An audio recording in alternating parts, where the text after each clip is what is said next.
Surgery is a common recommendation for injury to joints or vertebral structures. These procedures often leave the patient worse off than before surgery. So how do we know when surgery is indicated and when it is not? What if I told you there are alternatives to surgery that heal and repair damage to these soft tissue structures? What if I also told you that there are doctors performing these procedures right now? Well, I'm about to tell you, so stay tuned and find out.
I am Dr. Victoria Munoz, and I specialize in regenerative medicine.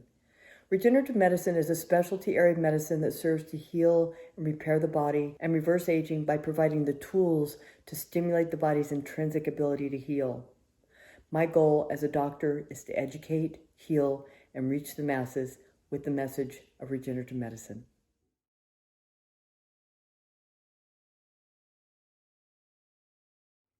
So a question that patients are often asking themselves are, do I need surgery or do I not? When surgery is performed to structures of the spine or a joint, for example, additional surgeries are often required due to the weakening of the area. This is due to the removal of structural components that are important for support and movement, imbalances due to these missing structures, and scar tissue development, which makes the area vulnerable to additional tearing and injury. Common surgeries performed are to the knee, for example, would be ACL, meniscal, MCL, LCL repair. To the lumbar spine, lumbar laminectomy, discectomy, spinal fusion. To the neck, discectomy, spinal fusion. And to the shoulder, labrum and rotator cuff repair, just to name a few. All joints can be replaced, some being more difficult than others, such as the shoulder, fingers, or wrists or ankles, which leave the patient with some challenges after these joints have been replaced. Joints such as the knee or the hip are more commonly replaced. Patients often feel better after these joints have been replaced, but there are also some indications to replacing a joint and some risks as well. So how do patients get to this point of needing surgery to begin with? Well, there's traumatic injury, such as a sports injury, a car accident, a fall, or something that happened where the patient knows exactly when the injury occurred. And then there are injuries that occur due to chronic conditions over time. For example, arthritis of a joint, wear and tear, autoimmune conditions that break down the soft tissue that causes the joints and the spinal structures to degenerate. Regardless of the reason, it's important for patients to know that surgery is not the only solution to their problem. There are regenerative treatments that are being performed right now by doctors like myself that are rebuilding and repairing the damage to these soft tissues with beautiful and amazing and long-lasting results. So let's talk about alternatives to surgery. There are 3 types of procedures that I perform, and I'm going to tell you about each of them individually.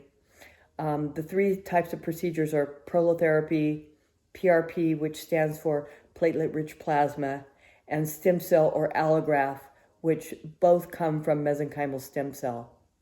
So prolotherapy is basically a medical-grade dextrose solution mixed with an anesthetic. When you inject it into an injured area, let's say a shoulder, for example, what it does is it repairs minor fraying and degeneration of that joint, as well as tightens ligaments and tendons to help stabilize that joint.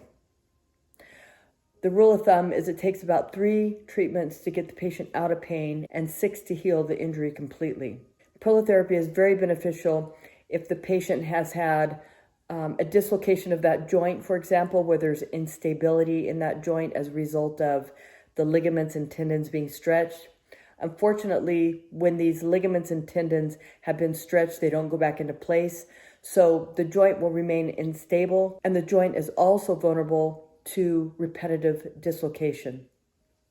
So what the prolotherapy does is it tightens those ligaments and tendons to restabilize the joint, as well as repair minor fraying and degeneration of that joint. The next treatment is PRP, also known as platelet-rich plasma.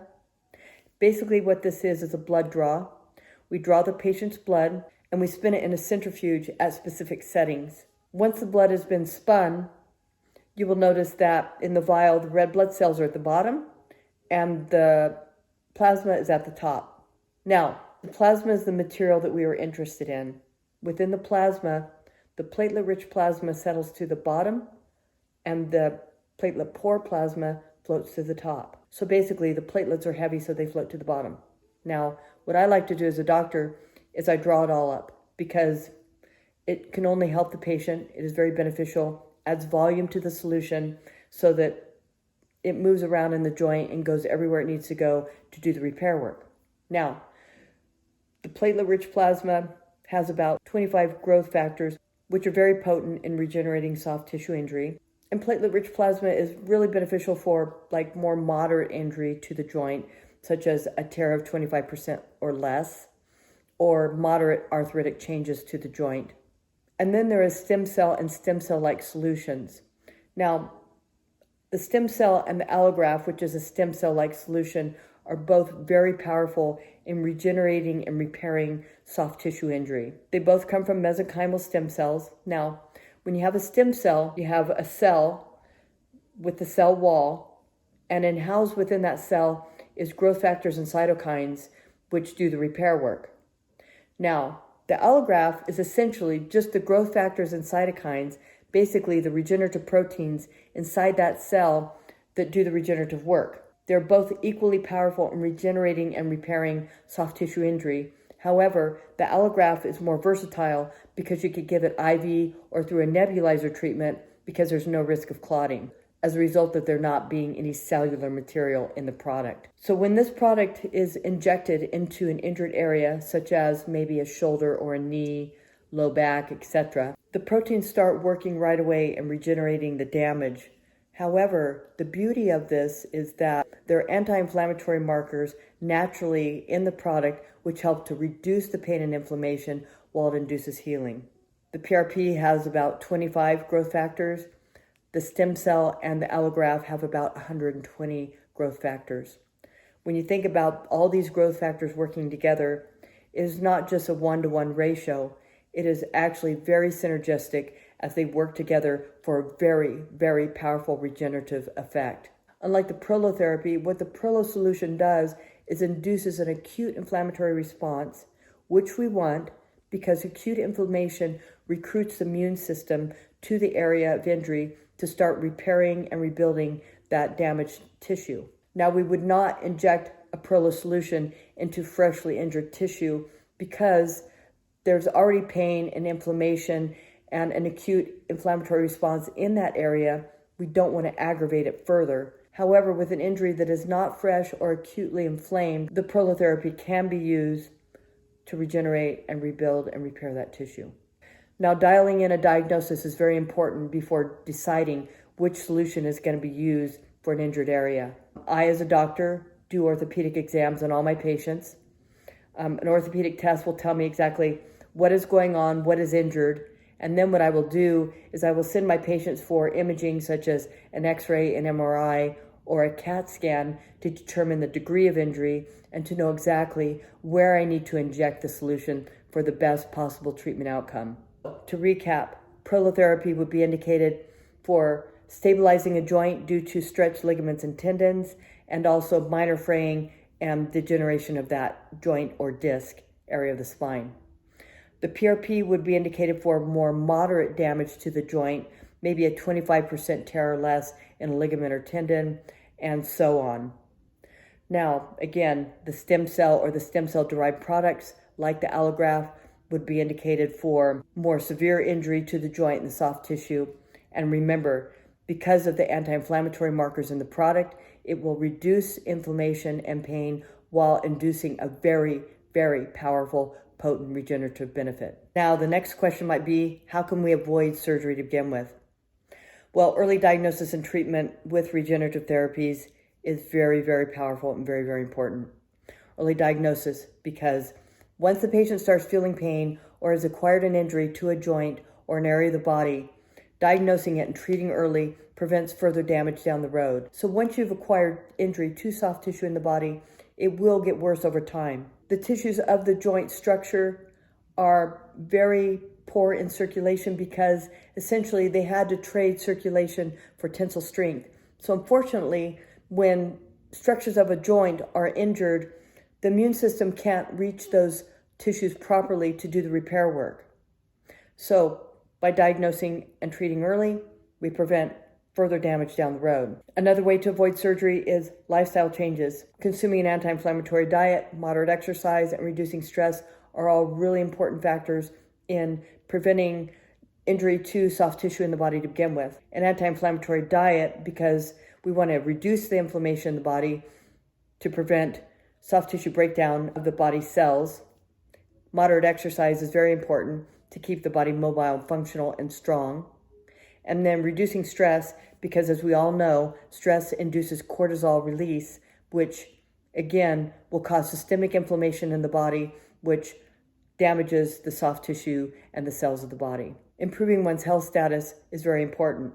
Regular blood work to look at, liver and kidney function, look at all of our blood cells and our immune factors, to look at our vitamin D levels for the benefits it plays in hormone modulation, immune function, etc. Also, sex hormones, thyroid function. And we also want to screen for chronic disease so that we can treat it early, such as diabetes mellitus, autoimmune conditions, and so on. Keeping the musculoskeletal system balanced and aligned with adjustments in deep tissue is also very important. You do not have to be in pain to participate in these treatments. These treatments can be very preventative in preventing joint issues, back issues, etc., by keeping the musculoskeletal system balanced, keeping the spine aligned, and keeping joints aligned so that you're moving in alignment, because over time, when you move out of alignment, you end up with chronic issues such as arthritis and degenerative disc and degenerative joint disease. Knowing how to avoid injury in the future or to prevent it altogether is really important. Like, I work with competitive and professional athletes in my medical practice, for example. Many of these athletes are getting paid very well to be athletes, and they understand the importance of regenerative medicine to have a very long career. So not only do I treat injury when it has occurred, but I teach these athletes how to prevent injury by using good form and how to perform well in their sport. Ergonomics with jobs that have repetitive movement. For example, people that sit at a desk and are constantly using a mouse or looking down at a computer, typing on a keyboard, sitting in a certain position. They might be sitting wrong, and over time, when you're sitting in a weird position out of alignment, you can have joint pain, back pain, neck pain, etc. It's very important that the workspace is ergonomic and set up well so that you can sit up straight, have a straight back, have your shoulders back, use the mouse without having to strain your arm or your wrist to type, to move your neck, and to look at the computer screen straight on. Also, poor posture over time, standing, hunched over with your shoulders rolled forward. It's really important to stand up straight, get those shoulders back, keep your neck up, keep that lordotic curve, which is the kind of the C curve in your neck and your low back, is really important for function. So all this being said, when is surgery indicated? So when we were talking about regenerative therapy such as Prolol, PRP, and stem cell derived products, when talking about stem cell being the most regenerative of the three treatments, if a ligament or tendon is completely severed, I would have to send the patient for surgery to get that tendon or ligament reattached, but the patient always comes back for a stem cell or an allograft injection, and I will explain that in a minute. So surgery would be indicated with low back or spine, for example, cauda syndrome. Now, cauda syndrome is when the nerve root at the end of the spine is impinged. Now, what happens is these nerves innervate the pelvis.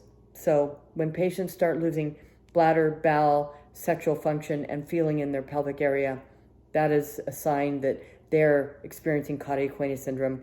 This condition is an emergency situation, needs to be treated quickly. I have successfully treated this with stem cell or the allograft that I use with my patients, but surgery may be indicated depending on how bad the condition has gotten. A fracture to the vertebrae with risk of spinal cord damage. Now, often when there's a fracture to the vertebrae, it is just left to heal on its own. But if the vertebrae has been completely fractured and there's a risk of that piece of bone severing the spine or causing damage to the spinal cord, then surgery would be indicated to re-cement that vertebrae back into place. Degenerated discs. Now, the stem cell and stem cell derived products can regenerate degenerated discs back to a healthy state. However, if the disc is so degenerated that there's not much left to regenerate, then surgery would be indicated for this. Often surgeons will do a disc replacement and replace it with an artificial disc, or just do a fusion to that area to hold the vertebrae apart so that they're not putting pressure on nerve roots. However, the unfortunate part of having a fusion to any part of the spine is you lose flexion and movement of that part of the spine, which makes other parts of the spine vulnerable to having herniated and degenerative disc issues. In terms of peripheral joints, a complete tear like we talked about, if the ligament or tendon is completely torn, I would have to send my patient for surgery to have that repaired, reattached, and then they would come back to me for regenerative treatment. A labrum might require surgery depending on how bad the tear is, complete loss of cartilage, and so on. So, the way that the stem cell and the stem cell derived products work is there has to be some tissue there to regenerate. So once a joint has gotten to the point where it is bone on bone, no cartilage left, then the patient would need to have that joint replaced if they were going to have any kind of medical intervention on that joint. So when surgery is performed, this should always be followed by a stem cell or allograft injection to the area. This is due to the fact that after surgery, scar tissue builds up, causing weakening of the tissue and reduction of range of motion. If this isn't resolved, the patient is vulnerable to future tears. So scar tissue has about 80% the tensile strength of the natural healthy tissue before the injury. Also, if you're removing parts of the meniscus or parts of the supporting structures of the spine or a joint, then you do want to inject stem cell to help regenerate and rebuild that tissue back to its healthy natural state. The patient will experience full function, full relief of pain, and better quality of life if after surgery they do have an allograft or a stem cell injection to completely repair and heal that tissue back to its natural state. So what do you need to know moving forward? Well, monitoring health with regular blood work and addressing chronic disease early is really important. These conditions don't stay static. They do get worse over time, and regenerative medicine is the only way to address these issues properly for the best possible outcome. Manage self-care such as doing yoga, meditation, positive lifestyle changes such as quitting smoking, reducing the amount you drink, or eliminating alcohol completely. These are examples of managing self-care. Meditation reduces stress, which reduces cortisol, which reduces systemic inflammation in the body. The yoga helps to balance the musculoskeletal system for better movement, joint health, back health, etc. And of course, quitting smoking, reducing alcohol, or eliminating it can significantly reduce the amount of inflammation in your body and damage to cell structures. Pay attention to your health with an anti-inflammatory diet, moderate exercise. The reason I say moderate is that pro athletes and competitive athletes are working at a high level on a daily basis. These athletes, so they're exercising, are pushing their limits on a daily basis, which actually doesn't give the body a lot of time to repair and to heal. This is where stem cell and stem cell-like treatments for prevention can come in very, very handy. These athletes are sustaining micro tears to the soft tissue in their joints on a daily basis, and because of the limited amount of time they have to recover, these tears will turn into moderate or severe tears down the road. By having stem cell treatments on a more regular basis, this will repair these micro tears, which will ultimately prevent severe damage or injury in the future. And living a balanced life, I've been guilty of this. All work and no play.